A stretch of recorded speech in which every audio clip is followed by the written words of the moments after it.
আজকে সকাল সকাল উঠেই রুটি ফ্রোজেন করতে লেগে পড়েছি। এই রুটি বানানো থাকলে অনেকটাই হেল্প হয়। হাতের কাজ শেষ করে খাওয়া দাওয়া শেষ করে অনেকটাই দেরি হলো আজ, হয়তোবা নয়, আজকে দেরি হয়ে গেছে। যতটুকু পারি নিজের ঘরটাকে পরিপাটি রাখার চেষ্টা করি। দেখতে দেখতে 12টা পার হয়ে যাচ্ছে। তার মধ্যে আজকে শুক্রবার, দুপুরে রান্না বান্নাটা করতে হবে না বলুন? করতে হবে, তো খেতে হবে। আপনাদের সাথে কথা বলার মাঝে একটু বলি, আপনাদের যদি আমার সাথে এখন অবধি থেকে থাকেন অবশ্যই আমার চ্যানেলটাকে সাবস্ক্রাইব করতে ভুলবেন না। যদি আমার ভিডিওটি ভালো লাগে অবশ্যই লাইক করবেন। আর হ্যাঁ, আমার ভিডিও সবার আগে আপনার দেখতে চাইলে নোটিফিকেশনটা অবশ্যই অন করতে হবে এবং আপনার অতি মূল্যবান মন্তব্য কমেন্টের মাধ্যমে আমাকে জানাতে ভুলবেন না, কারণ আপনার একটি মন্তব্য বা একটি কমেন্ট আমাকে কাজ করতে অনেকটা আগ্রহ বাড়ায়। যেহেতু আমি নতুন, সে কারণে আপনাদের একটি লাইক আমাকে অনেকটা অনুপ্রাণিত করে কাজের প্রতি। আপনাদের সাথে কথা বলতে বলতে আমার ঘর গোছানোটা প্রায় কমপ্লিট হয়ে গেছে। দেখুন তো কেমন হয়েছে আমার ঘরটা গোছানো।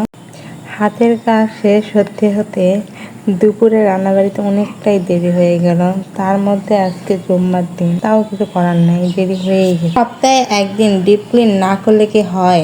ঘরটা কেমন যেন লাগে, তাই না? যাই হোক, ঘর বাড়ি তো গোছাতে হবেই। এটা আসলে একটা ইমানের অঙ্গও বলতে পারেন, ইমানের অঙ্গ। আম্মু যেভাবে মগজ ভাজি রান্না করে একটু দেখে নেন।